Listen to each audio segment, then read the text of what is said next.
Bienvenue sur le podcast Les petits pas vers de grands résultats. Ce podcast est destiné à tous ceux et celles qui souhaitent comprendre comment atteindre leurs objectifs personnels ou professionnels. Dans cette première partie, nous essaierons de comprendre pourquoi certaines personnes réussissent a priori plus facilement que d'autres. Sommes-nous tous égaux dans notre quête de résultats ?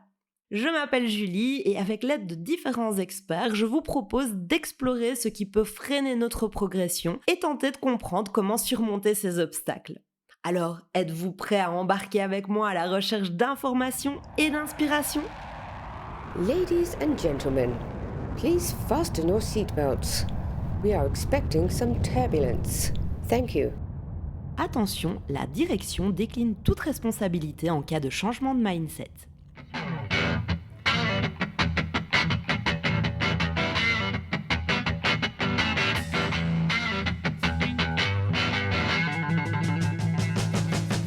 Bienvenue dans ce nouvel épisode des petits pas vers de grands résultats où nous allons aborder un sujet passionnant qui concerne tout le monde mais qui reste souvent tabou, à savoir l'argent. Et pour m'éclairer, je suis ravie de recevoir aujourd'hui Christian Junod qui est auteur, conférencier et coach, connu pour être l'un des experts francophones les plus pointus sur la relation à l'argent. Et donc comme on parle de relation à l'argent, on parle aussi de relations. Donc évidemment, au passage, je tiens à remercier Claude François qui nous a mis en relation et te remercier d'avoir accepté l'invitation. Merci Julie, avec grand plaisir pour être avec toi et les auditeurs et auditrices qui nous écouteront. Donc bon, comme je suis très enthousiaste à l'idée de pouvoir échanger avec toi, j'ai fait un sondage autour de moi et à ma grande surprise, tout le monde ne te connaît pas. Ça montre qu'il y a du potentiel, c'est plutôt une bonne nouvelle. Voilà, donc du coup, est-ce que tu peux, pour ces personnes qui ne te connaissent pas, nous faire un petit récapitulatif? Oui, peut-être. Alors déjà, je suis suisse, donc je suis en concurrent avec toi sur le chocolat. Et sur les accents, mais il nous faudra un petit Canadien dedans. Et puis, donc, je suis économiste de formation. J'ai travaillé longtemps dans le domaine de la banque et du conseil en placement financier en l'occurrence. J'étais licencié en 2009 suite à la fameuse crise des subprimes et depuis 2010, maintenant 15 ans à peu près ou 14 ans, je suis indépendant. Je suis très bien, je suis coach certifié, je suis très bien formé à la communication non violente, la CNV, formé aux approches systémiques, particulièrement les constellations systémiques familiales et systémiques d'entreprise. Et puis, effectivement, je me suis formé à la relation à l'argent parce que j'ai la chance de connaître Peter Koenig, qui est un Anglais qui vient à Zurich, qui a fait des années de recherche sur ce thème de la relation à l'argent. Et pendant quelques années, j'étais son organisateur. Et en 2010, alors que j'étais indépendant, il m'a soutenu et conseillé de commencer à animer moi-même sur ce thème-là, sans imaginer une seconde que ça prendrait une pareille dimension dans ma vie, puisqu'aujourd'hui, c'est le 95 ou 95% de mon business est sur ce thème-là et qui a un potentiel dingue parce que c'est un sujet très tabou dont on parle malheureusement encore très peu. Tout Et à puis, je fait. suis auteur et co-auteur peut-être de 5 livres. Le cinquième est sorti cette semaine, qui s'appelle Et si on parlait cash pour les adolescents, un livre pour les adolescents, parce qu'on m'a fait une commande et je trouvais que c'était bien que les adolescents aussi aient quelques notions pour éviter de tomber dans les pièges de sociétés de consommation, que j'appelle souvent sociétés de compensation. Tout à fait. Et donc bon, on va revenir dans la deuxième partie, les petits pas des grands entrepreneurs sur ton parcours entrepreneurial. Tu as écrit, tu viens de le dire, plusieurs livres, donc dont le dernier qui vient de sortir. C'est quoi le message principal que tu veux transmettre à travers tes livres? Alors, si tu veux, au-delà d'un message, c'est plus au niveau d'action que j'ai envie que ça donne. C'est-à-dire que moi, j'aimerais que chacun puisse œuvrer en écoutant son cœur, autrement dit, en ayant une activité de cœur, sans que l'argent soit un frein, un obstacle. Parce que j'ai une croyance derrière, c'est que plus nous serons nombreux à faire ce que nous aimons, mieux notre société se portera. Et j'aimerais en aucun cas que l'argent soit ce frein, ce blocage que je vois chez tellement de personnes qui pensent que c'est pas possible, qui restent dans une prison plus ou moins dorée ou pas, soit un emploi de salarié qu'ils n'aiment plus, et alors qu'au fond, ils aspirent à autre chose, mais ils s'autorisent juste pas à imaginer autre chose. Et j'étais tellement dans ce piège-là que je le connais bien. Donc, j'aimerais vraiment pouvoir encourager chacun, en tout cas soutenir chacun à faire ce métier de cœur, parce que je crois vraiment qu'on notre société, on changera notre société avec plus de gens qui font ce qu'ils aiment en tous les cas.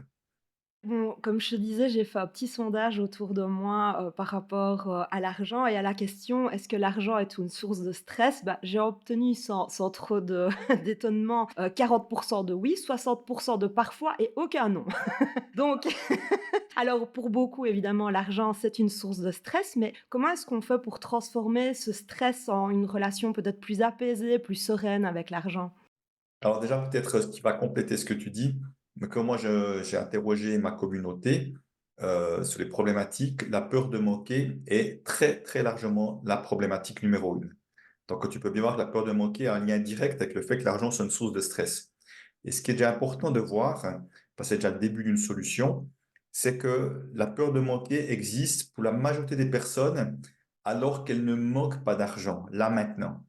Tu vois? Et moi-même, j'ai une très grosse peur de manquer malgré d'excellents revenus quand j'étais à la banque. Et c'est vraiment important de différencier, de voir que je peux avoir des problèmes avec l'argent, mais pas avoir de problème d'argent. Autrement dit, je ne manque pas d'argent, mais j'ai des problèmes avec l'argent parce que je suis inquiet vis-à-vis de l'argent, alors que là, maintenant, je n'ai pas de problème d'argent. Et je vais même aller plus loin. Je sais que ça peut paraître provocateur et ça ne l'est pas.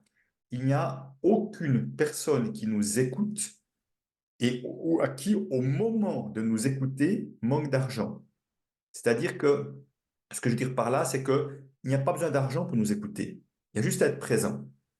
Peut-être qu'il y aura un problème d'argent pour se payer un repas ce soir, dans une semaine, à la fin du mois. Peut-être qu'il y aura un problème d'argent pour faire payer une facture à la fin du mois. C'est possible. Mais ce que je veux dire par là, tu vois, c'est que les personnes vivent comme s'il leur manquait de l'argent tout le temps, alors que l'argent est important seulement quand on a besoin d'argent pour se payer quelque chose, pour payer une facture, pour se payer un coiffeur, se payer à manger. Là, l'argent est important. Mais il y a plein de moments dans notre journée où l'argent n'a aucune importance. Et là, maintenant, pour écouter un podcast, pour tourner un podcast, pour moi te parler et toi me parler, l'argent n'a aucune importance. Donc déjà, le fait qu'on voit l'argent comme étant important tout le temps dans sa vie, tout le temps, tu vois, comme si c'était jour et nuit, c'est déjà une première erreur. Et en fait, ce que je fais beaucoup et ce qui est vraiment nécessaire, je vois dans mes ateliers et autres, c'est d'accueillir l'insécurité. Parce qu'au fond, énormément d'êtres humains touchent à de l'insécurité dans plein de domaines de leur vie. Et l'insécurité principale de la plupart des êtres humains, c'est de ne pas savoir ce qui va se passer dans un jour, dans un mois, dans une année, de savoir quand je vais mourir, de savoir si j'aurai assez d'argent à ma retraite, comme les enfants feront des études, tu vois. On se projette de plein de manières différentes sur l'avenir. Et ces projections, la plupart du temps, sont faites de peur. Alors que je dirais que la vie est faite d'une multitude d'incertitudes. Qu'est-ce qui se passera demain? Ben, juste aujourd'hui, ben, il y a déjà un rendez-vous qui s'est annulé aujourd'hui, alors que ma journée était plus ou moins planifiée. Il y a un autre qui s'est transformé aussi, qui était renvoyé demain. Donc, tu vois, c'est des incertitudes petites, mais je veux dire par là, c'est qu'il y a des nouvelles qui arrivent dans notre vie, il y a des nouvelles qui viennent de l'extérieur à travers la politique, la société, le machin, ce qui fait que la vie est faite d'incertitudes. Alors, et ça a toujours été comme ça, c'est pas nouveau, hein. Ça a toujours été comme ça, mais simplement, c'est comment est-ce qu'on peut appréhender et être à l'aise avec la notion d'incertitude plutôt que vouloir contrôler sa vie. Et la vie, ça ne se contrôle pas par définition. Et la crise, la crise Covid a été un excellent exemple pour montrer à quel point la vie ne se contrôlait pas parce que tout à coup, il y a des choses qui arrivent de l'extérieur et dans lesquelles on doit s'adapter avec plus ou moins de facilité et puis d'obéir plus ou moins aux règles. Chacun fait ses choix. Mais je veux dire par là, c'est que la vie ne se contrôle pas, la vie, ça se vit, ça ne se contrôle pas. Dès qu'on y met du contrôle, c'est qu'il y a inévitablement de la peur derrière. Donc, comment est-ce qu'on peut apprendre j'ai envie de dire, à nager dans le sens du courant plutôt que vouloir nager à contre-courant et de voir que dans le sens du courant, c'est plus facile que nager à contre-courant, on s'épuise. Donc, accueillir la notion d'insécurité comme faisant partie d'un ingrédient de la vie est absolument nécessaire et c'est un chemin. Hein. Je ne dis pas que c'est facile. C'est un chemin pour être toujours plus à l'aise avec ça. Voilà, c'est un peu une longue réponse et il y a encore plus à dire, mais déjà pour un petit peu canaliser un début de réponse. Ça faisait un peu partie de mes autres questions. Bon, c'est être confortable dans l'inconfort, c'est une évidence. Maintenant, bah, c'était une question qui allait venir un peu plus loin, mais je t'ai vu sur les réseaux sociaux dire que, en fait, même les personnes qui gagnent beaucoup d'argent, au final, quoi qu'il arrive, elles ont quand même aussi cette insécurité et il y a beaucoup de peur derrière. En fait, il y a de nouveaux problèmes. Donc, on va croire que l'argent fait le bonheur, mais une fois que tu en as plus, que ce soit par un héritage ou par un gain au loto, ben, ça ne change rien. En fait, il y a toujours ces peurs qui sont derrière. Donc, c'est les peurs qu'il faut traiter peut-être d'abord.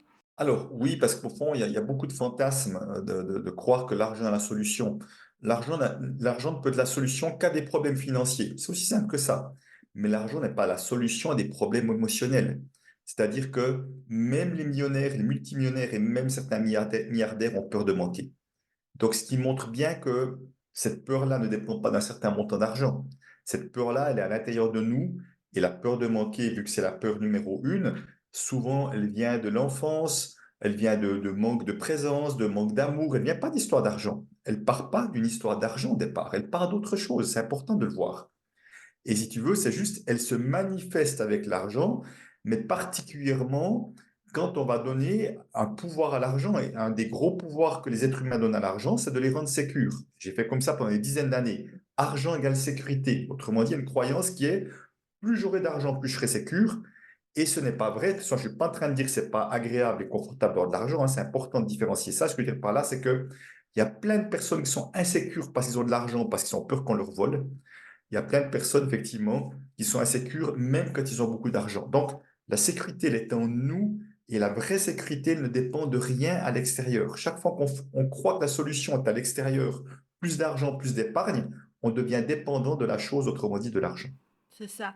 Bah, en fait, on est des champions pour se raconter des histoires. Quand j'aurai rencontré l'amour, quand j'aurai l'argent, et c'est un petit peu ce que tu disais, qu'on confondait la liberté et la sécurité et donc que c'est 2 choses tout à fait mais comment est-ce qu'on peut se réapproprier son pouvoir justement, vu que ce sont 2 choses différentes et qu'on est dans une société de trop plein, en fait? On a accès à tout facilement à l'extérieur de nous, nourriture, alcool, Alors, si tu veux, la sécurité comme la liberté, comme d'autres qualités, ce sont des choses qui sont déjà et surtout à l'intérieur de nous ou pas. C'est-à-dire que chaque fois qu'on cherche la sécurité ou la liberté à l'extérieur, et en l'occurrence sur l'argent, vu que c'est souvent le cas, et c'était mon cas pendant longtemps, encore une fois, c'est parce que j'étais insécure intérieurement que j'essayais d'aller chercher une béquille à l'extérieur à travers de l'argent. Alors que je ne manquais pas d'argent, hein, comme je l'ai dit tout à l'heure. Autrement dit, mon problème était mon insécurité en lien avec le manque d'estime de soi, le manque d'amour de moi, le manque de confiance en moi. C'est ça mon vrai problème. Si tu veux, mais tu vois, quand tu cherches une solution qui est d'épargner toujours plus, tu ne règles pas le problème de base. Tu vois, c'est comme si, à un moment donné, je prends un exemple, tu as une maison et puis que la maison commence à se fissurer et puis il s'avère que cette fissure fait, c'est parce que le terrain n'est pas stable. Si tu peux aller colmater ta fissure, tout ce que tu veux, mais si tu t'occupes pas du terrain, tu auras toujours des problèmes avec ta maison. Et c'est exactement la même chose, en fait. Le problème, c'est notre terrain, autrement dit, les fondations sur lesquelles on s'est construit. Si les fondations intérieures sont solides, avec un peu plus d'estime de soi, un peu plus d'amour pour soi, on aura beaucoup moins de raisons d'aller chercher quoi que ce soit à l'extérieur parce qu'on construit notre vie sur quelque chose de solide. Mais si on construit notre vie sur de l'insécurité, du stress permanent, eh ben on va être toujours en insécurité, on va être toujours dans l'émotionnel, on n'arrivera pas à créer quelque chose de stable. Et encore une fois, c'est un chemin, c'est possible, parce que même moi, je l'ai commencé très tard, ce chemin. C'est possible, ça prend plus ou moins de temps, simplement, ça change la vie. Donc, autrement dit, comment est-ce que je peux être sécure, que j'ai de l'argent ou pas d'argent, hein? Je donne souvent la phrase, je suis sécure avec et sans argent. Hein, comment donc que j'ai de l'argent ou pas? Et comment je peux être insécure et c'est OK. Autrement dit, j'accueille d'être insécure, c'est OK d'être insécure, c'est humain d'être insécure, mais plutôt que faire comme si ça n'existait pas, ce que j'ai remarqué, c'est qu'au moment où j'accueille mon insécurité, elle prend déjà moins de place. Quand je fais comme si elle n'existait pas, je suis en train de la renforcer. Je ne sais pas si tu sens la différence. Si, tout à fait. Bah, c'est comme François Lemay dit souvent, ce sur quoi tu mets ton attention prend de l'expansion, donc c'est vraiment un amplificateur et donc on entend souvent dire aussi que l'argent ne fait pas le bonheur, mais il y contribue et je t'entendais aussi reprendre une citation de Mathieu Ricard, que j'ai beaucoup appréciée: «L'argent fait le bonheur si on inclut les autres dedans». Donc comment est-ce qu'on peut justement inclure cette notion d'abondance quand on est dans une situation précaire ou compliquée et où justement tu as la perception de manque qui est amplifiée? Oui, alors j'aimerais déjà préciser une chose. Évidemment que c'est plus facile de se voir dans l'abondance quand on a une certaine aisance matérielle, y compris financière, que si on n'en a pas. C'est déjà important. Ça ne veut pas dire que c'est pas possible si on n'a pas ou peu, mais je veux dire par là, c'est que c'est plus difficile et c'est encore plus méritant. Mais simplement, ce qui est important de voir, c'est que c'est pas pour la notion d'abondance. L'abondance est déjà et surtout, avant tout, un état d'esprit. Autrement dit, on a une magnifique expression française qui dit voir le verre à moitié vide, à moitié plein. Et si tu veux, c'est déjà quel regard je pose sur ma vie et sur ce que je vis. Et si tu veux, ce que je veux dire par là, c'est qu'encore une fois, il y a des gens qui ont plein d'argent, qui ont plein de confort matériel et ils sont dans un esprit de manque en permanence. Ils voient toujours ce qui leur manque, qu'ils sont pas assez ci, qu'ils sont pas assez ça, qu'ils n'ont pas ça, puis il y en a d'autres qui ont plus qu'eux, Donc, ils se rendent malheureux à travers les histoires qui se racontent. Alors que ceux qui ont beaucoup voyagé, c'est pas, moi, j'ai pas à dire que j'ai beaucoup voyagé, mais j'ai un peu voyagé quand même, ont à peu près tous les mêmes expériences, surtout quand on va des pays, je dirais, qui ressemblent moins aux nôtres.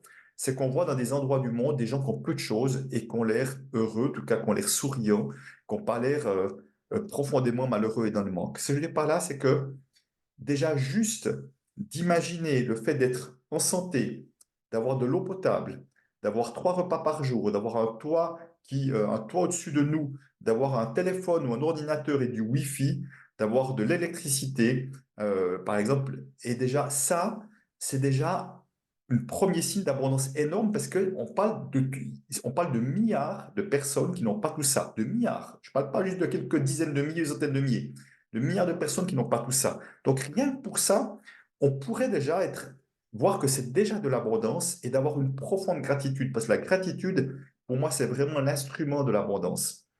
Plus j'ai de la gratitude pour des choses tellement simples. Moi, j'ai la chance d'habiter au pied des montagnes.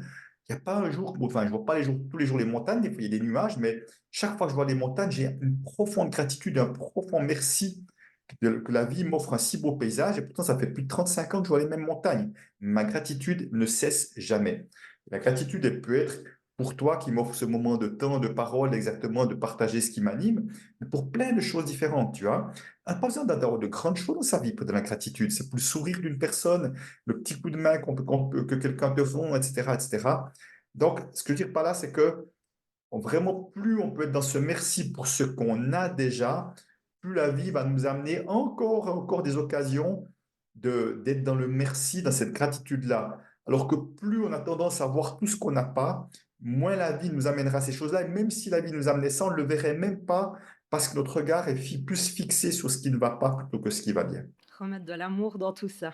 Absolument. Dans ton livre, Ce que l'argent dit de vous, tu parles de 3 profils, spécifiques. L'écureuil qui amasse plutôt l'argent, le repousseur qui fait en sorte, justement de l'envoyer, qu'il n'arrive pas à lui et les montagnes russes qui alternent entre les 2. Et dans mes questions, bah, j'ai eu des personnes qui avaient ces relations un peu amour-haine, aussi avec l'argent et je me demande, dans quelle mesure les relations à l'argent impactent aussi nos relations interpersonnelles. Donc c'est un peu, peut-être lié à cette gratitude, Alors oui, oui, ben ça, ce qui impacte, si tu veux, de plusieurs manières. Déjà, il y a dans les couples, l'argent est un sujet très compliqué. Voilà, c'est vraiment un sujet complexe. J'ai sans arrêt des personnes qui viennent témoigner, deux fonctionnements différents avec l'argent, deux peut-être perceptions de la vie différentes. Une personne plutôt un peu plus frileuse, précautionneuse, qui veut des réserves, l'autre qui veut profiter de la vie, qui dit voilà, on ne sait pas ce qui va nous arriver. Donc tu vois, déjà juste ça, ça va créer des tensions. Donc ça, c'est déjà dans le couple et potentiellement dans la famille aussi.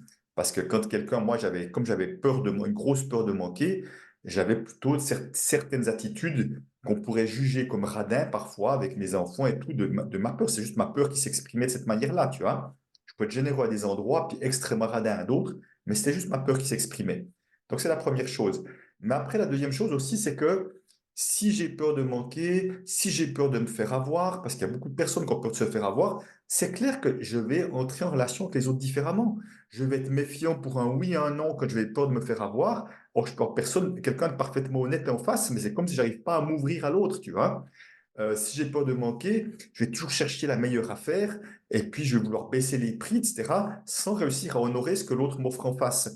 Donc, c'est sûr que ça a beaucoup d'incidence dans notre manière dont on va entrer en relation avec les autres. On va être dans la confiance ou pas, qu'on va chercher le meilleur prix et pour soi et pour l'autre, plutôt que juste pour soi. Donc, ça a vraiment beaucoup d'incidence. Et pour moi, qui est vraiment profondément libéré de cette peur de manquer, je suis quelqu'un qui suis dans une grande confiance quand j'entre en discussion avec les gens, avec les autres, et que très souvent, je vois la très grande majorité du temps, cette confiance est parfaitement justifiée, et c'est plus joyeux et plus facile de trouver des bons arrangements pour l'un et l'autre quand on est dans cet état d'esprit-là. ouais, on en revient au lien avec soi-même, encore une fois, le fait, de se sentir en confiance avec soi dans un premier temps et comment est-ce qu'on peut, économiser sans avoir l'impression de se priver, surtout quand on est impatient? Alors, ben déjà, la première chose à aller faire, c'est d'aller voir qu'est-ce qu'il y a derrière cette impatience. C'est-à-dire que une grande problématique, mais c'est déjà dès l'enfance, on le voit d'après des études chez les enfants, une grande problématique des êtres humains, c'est leur difficulté à gérer leur frustration. Tu vois, si je ne gère pas mes frustrations, je veux des choses tout de suite et je vais facilement succomber à différentes tentations, que ce soit à travers la publicité ou autre chose.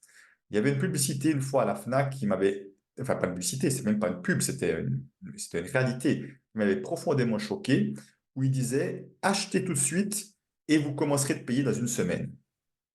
Mais je me disais, je trouvais ça incroyable qu'on puisse proposer, excuse-moi, des plans de merde pareils parce que on était en train de dire quelque part, mes pauvres petits, c'est tellement douloureux d'être frustré de ne pas pouvoir acheter les choses tout de suite alors que vous aimeriez. Alors nous, on vous propose une solution, vous achetez tout de suite comme ça, il y a zéro frustration et vous commencerez de payer dans une semaine. Non mais où c'est qu'on responsabilise les gens quand on fait ça? Tu vois? Donc vraiment, quand je suis impatient, souvent, si j'arrive pas à gérer mes frustrations, c'est d'aller voir qu'est-ce qui se cache derrière. Qu'est-ce qui fait que derrière je suis frustré? Qu'est-ce qui fait que j'ai de la peine à vivre ça? Puis que finalement, je vais avoir, comme j'ai souvent des personnes qui viennent me voir en atelier, qui vont me dire, ah ben ouais, j'ai encore succombé, j'ai fait des choses, je le regrette, je me sens coupable, j'ai pas les moyens, etc., etc. Donc, à un moment donné, je ne veux pas dire qu'on va pas acheter les choses tout de suite, parfois oui, parfois non, tu vois. Et c'est vraiment de voir, souvent, c'est vraiment de voir, de dire, est-ce que vraiment cet achat-là, ça va vraiment avoir un vrai impact dans ma vie ou pas? Ou c'est juste une tentation, tu vois?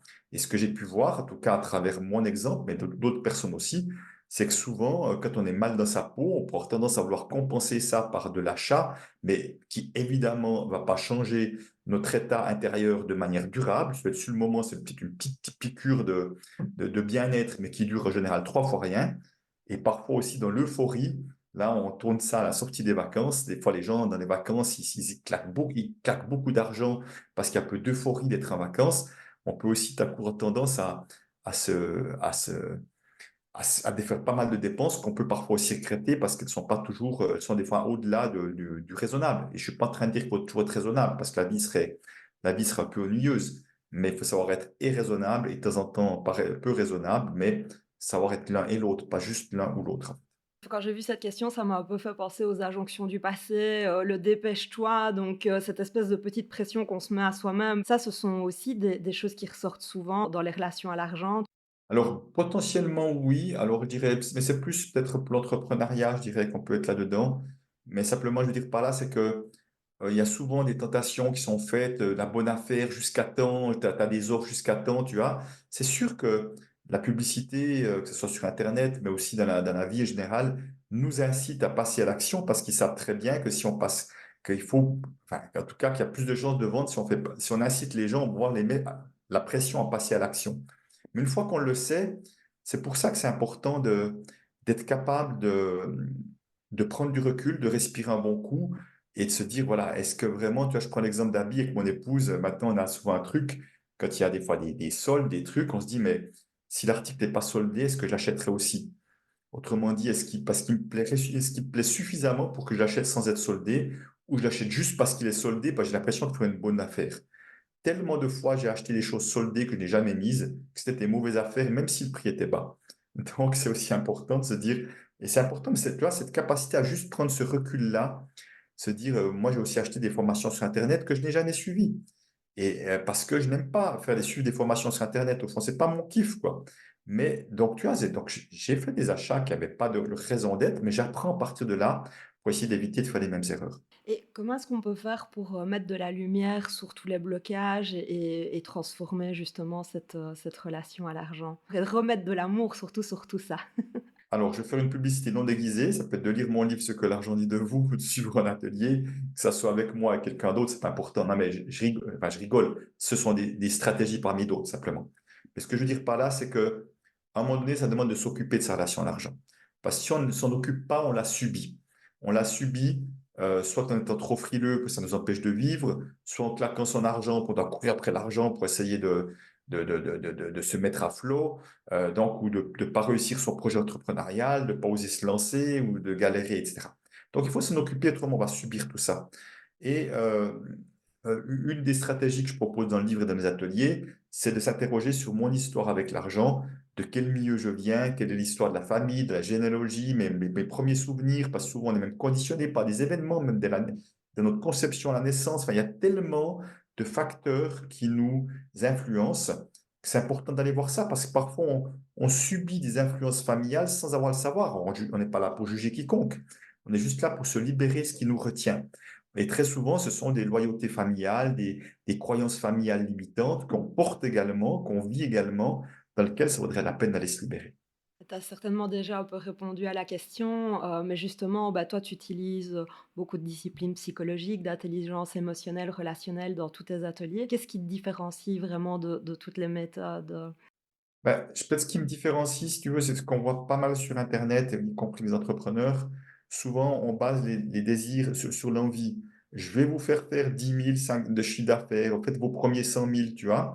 On attire les gens avec des montants et moi, je crois vraiment que, si tu veux, moi, à travers la porte d'entrée de la relation à l'argent, je n'ai pas trouvé de meilleur moyen d'avoir une relation tranquille et sereine avec l'argent que plus d'amour de soi.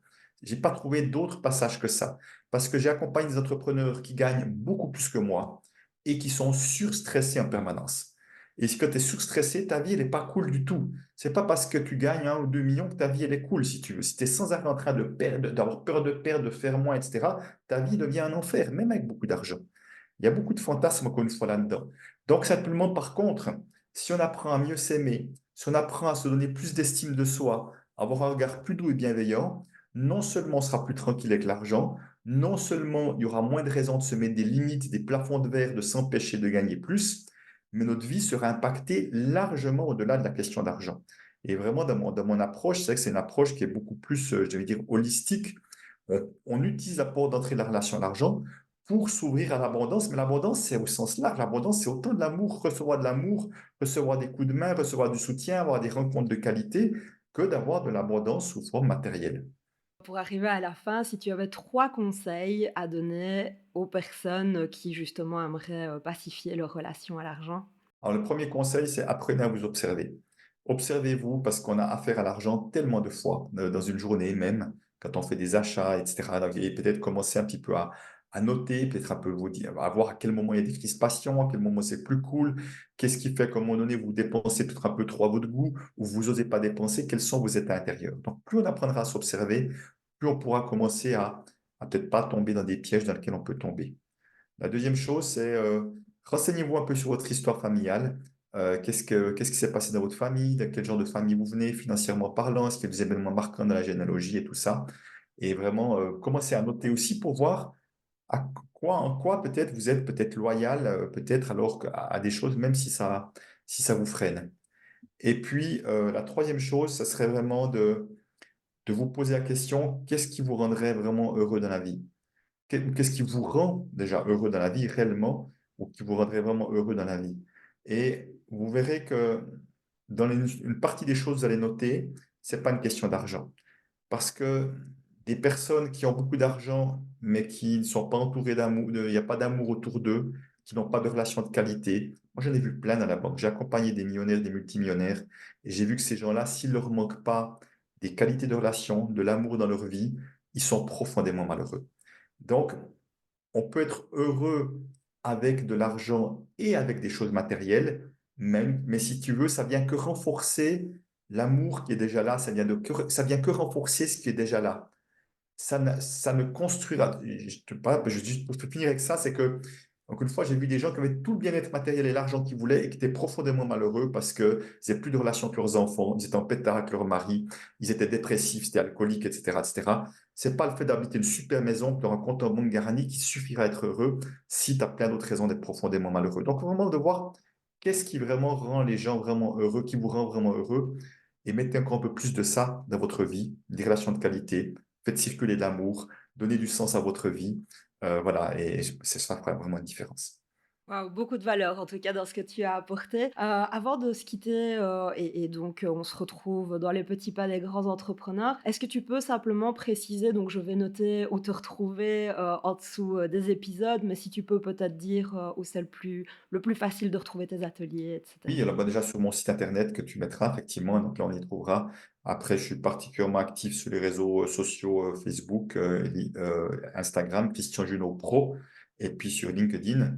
Mais allez sur ma chaîne YouTube, il y a plein de vidéos gratuites également. Sur mon site internet, il y a des paquets de podcasts, de vidéos. Donc, j'ai plein de choses gratuites parce que j'ai vraiment envie qu'on puisse déjà avoir accès pour des petits montants à des choses de valeur. Donc, il y a le gratuit, mes livres sont à des prix aussi très raisonnables aussi. Et évidemment, après, si on va aller plus loin, pour faire des ateliers, des choses comme ça avec moi aussi. Super, un tout grand merci pour ton temps. Merci, avec plaisir.